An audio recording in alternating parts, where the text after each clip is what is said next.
जय श्री राम। चूड़ामणि उतारी तब दयऊ, हरस समेत पवन सुत लयऊ।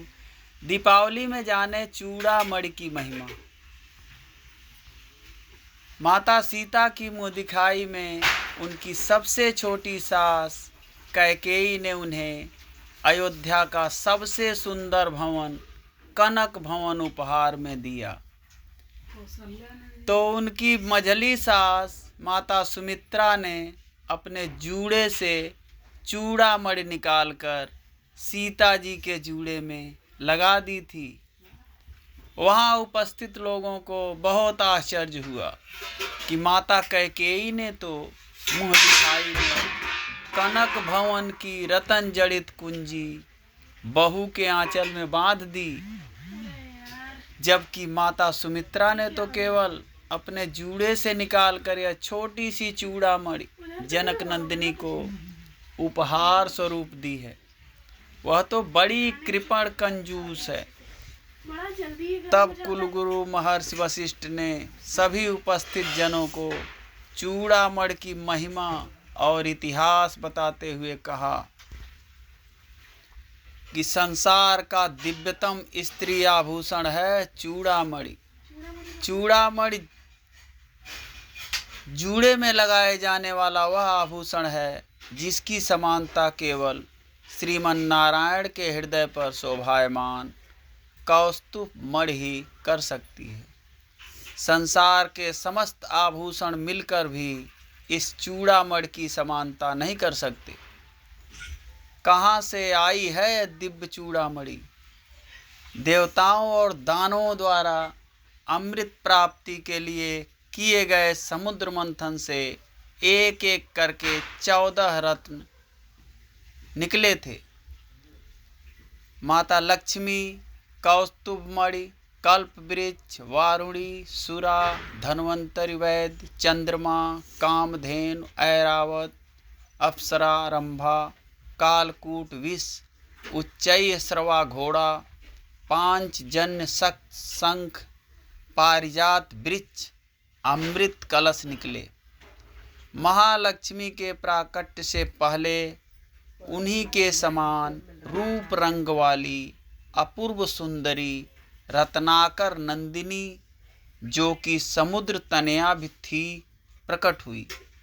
भगवान श्री हरि को देखते ही रत्नाकर नंदिनी अपना हृदय उन्हें समर्पित कर बैठी।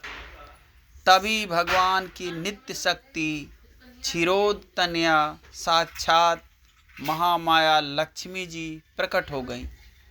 उन्हें देखकर ऐसा जान पड़ता था मानो चमकती हुई बिजली प्रकट हो गई हो। उन्होंने अपने हाथों से सुशोभित सफ़ेद, नीले, पीले, लाल और करबूरी इन 5 रंगों की कमलमाला समस्त गुणों के आश्रय व निरपेक्ष भगवान नारायण को पहना दी और चुपचाप उनके अनुग्रह की प्रतीक्षा करती हुई उनके निकट स्थित हो गई। समुद्र की ज्येष्ठ पुत्री रत्नाकर नंदिनी मन मसोस कर वहीं खड़ी रह गई। उनके मन के भावों को जानकर श्री हरि स्वयं उनके पास जाकर बोले कि मैं तुम्हारे मन के भावों को जानता हूँ। पृथ्वी का भार हरने के लिए मैं जब जब अवतार धारण करूँगा तब तुम्हें मेरी संहारिणी शक्ति के रूप में अवतरित होगी। कलयुग के अंत में कल की रूप में जब मैं प्रकट होऊंगा तब तुम्हें पूरी तरह अंगीकार करूँगा। अभी सतयुग है। त्रेता और द्वापर में तुम त्रिकूट पर्वत शिखर पर वैष्णवी नाम से अपनी मनोकामना पूर्ति के लिए तप करो। तब रत्नाकर नंदिनी ने अपने पिता द्वारा दी गई रत्न जड़ित चूड़ामणि, जिसे विश्वकर्मा ने बनाया था, अपने जूड़े से निकालकर श्री हरि को भेंट कर दी और तप करने के लिए चली गई।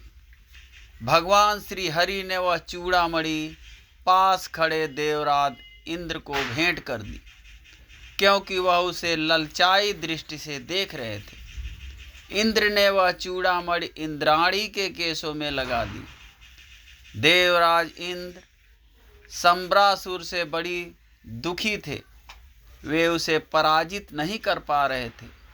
उन्होंने संबरासुर से युद्ध में महाराजा दशरथ से सहायता मांगी। महारानी कैकेयी ने अपने पिता के यहाँ शस्त्र चलाना सीखा था और वे रथ हाँकने की विद्या में भी पारंगत थी। उनकी सहायता से महाराज दशरथ ने संबरासुर को परास्त कर दिया। देवराज इंद्र के आमंत्रण पर वे महारानी कैकेयी के साथ सदेह देवलोक गए।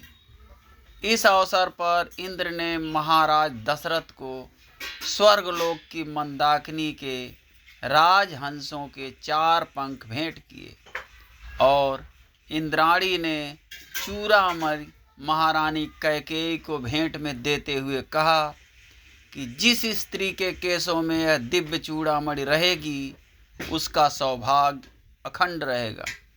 उसके पति के राज्य में अकाल और अतिवृष्टि जैसी आपदाएं नहीं आएंगी और कोई शत्रु उन्हें पराजित नहीं कर सकेगा। महारानी कैकेयी ने अयोध्या आकर वह चूड़ामणि यह सोचकर सुमित्रा जी को दे दी कि मुझे तो महाराज दशरथ और प्रजा का प्यार वैसे ही सबसे ज़्यादा मिल रहा है। मझली रानी सुमित्रा रात दिन परिवार की सुख सुविधा में लगी रहती है। हमारा सौभाग्य सुहाग भी एक ही है, अतः इसकी असली हकदार तो सुमित्रा ही हैं।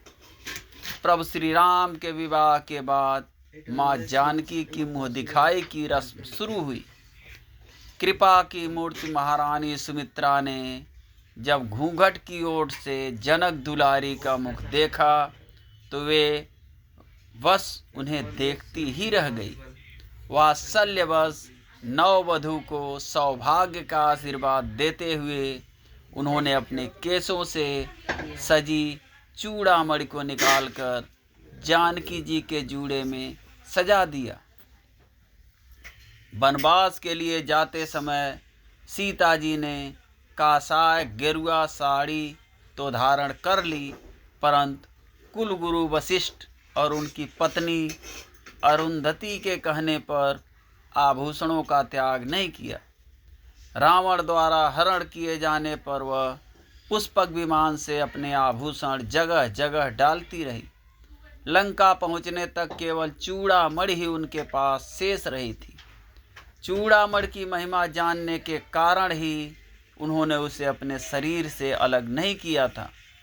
सीता जी की खोज में जब हनुमान जी अशोक वाटिका में जाकर श्री राम की मुद्रिका माँ जानकी को देते हैं और कहते हैं कि मातु मोहि दीजै कछु चीन्हा, जैसे रघुनायक मोहि दीन्हा। चूड़ामणि उतारी तब दयऊ, हर्षि समेत पवन सुत लयऊ। तब वही चूड़ामणि सीता जी ने प्रभु श्री राम को अपनी पहचान बताने के लिए हनुमान जी को दी थी। वह जानती थी कि जब तक यह चूड़ामणि प्रभु श्री राम के पास नहीं पहुँचेगी, लंका का विनाश और रावण की पराजय संभव नहीं है। इसलिए प्रेम से बोलिए जय श्री राम।